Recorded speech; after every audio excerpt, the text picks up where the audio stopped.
Hello, my name is Jim Lawrence. I'm a senior design engineer at Acromag, and I'll be giving an introduction to the CAN bus.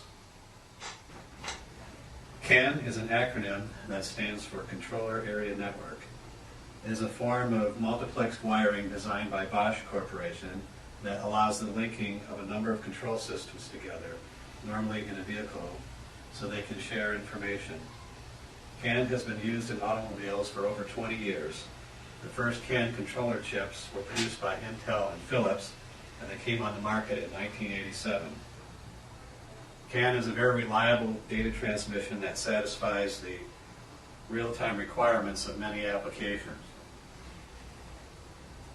CAN is a multi-drop, multi-master serial bus that provides communications between controllers, sensors, and actuators. It is very reliable technology that has been well proven. It's been around since the mid-1980s. CAN bus is available on many low-cost microprocessors, and as a result of that, very inexpensive to use in designs of sensors and actuators. There are two versions of CAN that are in use, CAN 2.0A and CAN 2.0B. And the difference between the two standards is the B has an extended identifier.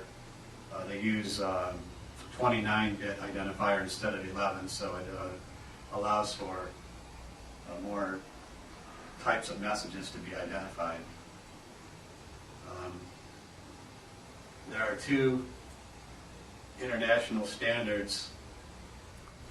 ISO 11898-2 is the high-speed CAN at 1 megabits per second, and then there's ISO 11898-3, which is a low-speed CAN applications at 125 kilobits per second.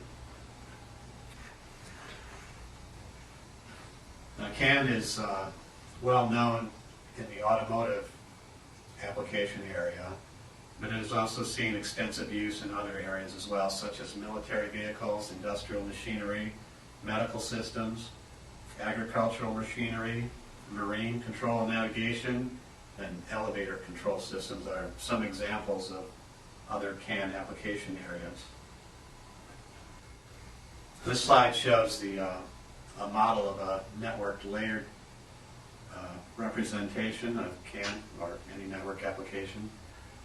And CAN defines the lower two levels, the data link layer and the physical layer. There are higher layer protocols that are built on top of CAN, and some of these are DeviceNet, CAN Open, CAN Aerospace, MIL-CAN, SAE J1939 is the automotive standard, and there's also ISO 1192, which is used for heavy trucks and to communicate between the truck and the trailer. So the characteristics of CAN are that all messages are broadcast messages, and any node on the bus can broadcast a message at any time it wants to. Each message contains an identifier that identifies the source or the content of a message, and each receiver on the bus listens to or receives every message that's sent, and depending on the identifier or the content of the message, it decides on whether that information is useful, and it can choose to process that information or ignore it. The maximum length of a CAN bus is dependent on the bit rate that is being used on that bus. 1 megabit per second bus would be able to have a maximum length up to 40 meters, and a slower implementation of CAN, such as the 125K bit per second baud rate, would be able to go up to 500 meters. Now, the physical medium used by CAN is a single twisted pair of wire, and it's terminated on each end with a 120 ohm termination network. This slide shows two nodes connected to the twisted pair.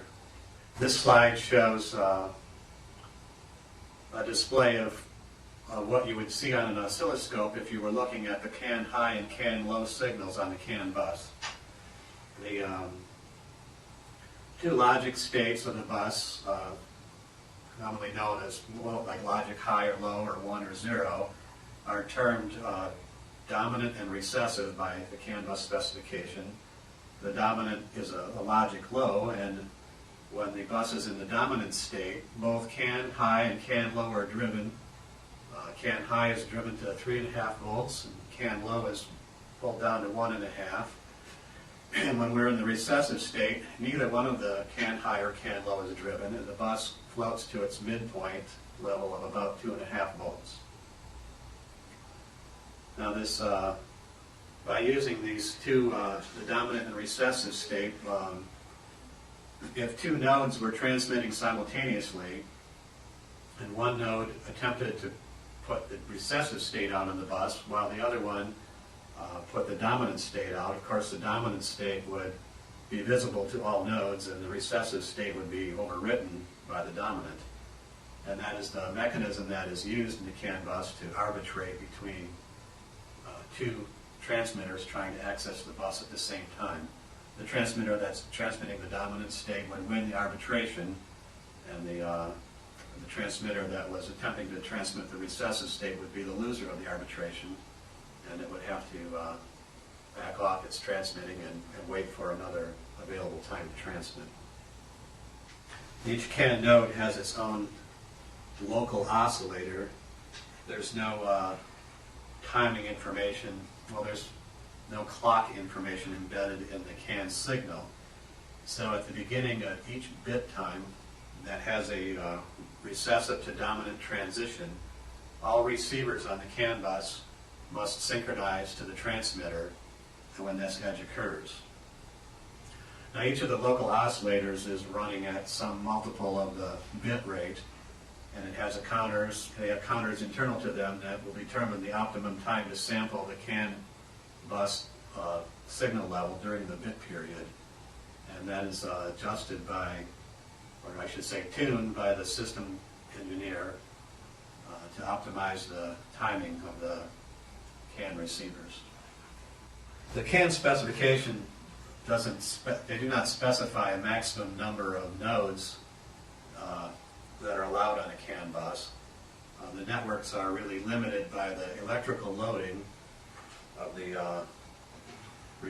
all the nodes and basically the drive strength of the weakest transmitters. But typically 64 nodes is normal on a CAN bus, up to 64. There are 4 message types defined in the CAN bus: the data frame, remote frame, error frame, and overload frame. Almost all the information is sent using the data frame, and that is when a transmitter broadcasts a message, that is the message type that it will use. Infrequently used is the remote frame, and that is a message sent by a transmitter requesting another device to transmit data, that is not frequently used. The other two is the error frame, and that is sent by the receiver. Any node that detects an error in a message can send an error frame. And there's also the overload frame, and that is information that is sent by the receiver to notify a sender that it is not ready to receive additional data. This slide shows the components of a message in standard format. It starts out, all messages start with the start of frame bit, and they are then followed by the identifier bit. In this case, in the standard message, that's 11 bits for the identifier. If it were an extended format message, then the identifier length would be 29 bits instead of 11. Following the identifier is a single bit that is used to distinguish this message from the remote transmission message. The next bit is the ID extension, which would distinguish the standard format message from the extended format message. We have one reserved bit, and the next 4 bits will identify the length of the message. There can be 0 to 8 data bytes in the message. And following the data is a cyclic redundancy check. There's 15 bits of CRC, followed by one CRC delimiter. And then there's a bit period for the receivers of a message to acknowledge they've received the message. And there's 1 bit time for a delimiter, and then 7 bit times to identify the end of the frame. There are 5 different error detection capabilities designed into CAN.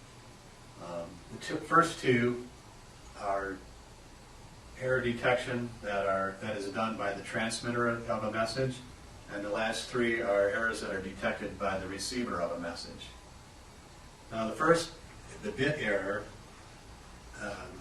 is detected by a transmitter when it is attempting to output a dominant or a recessive state on the bus, and it detects something opposite of what it's expecting. So it can detect a bit error that is done by the transmitter.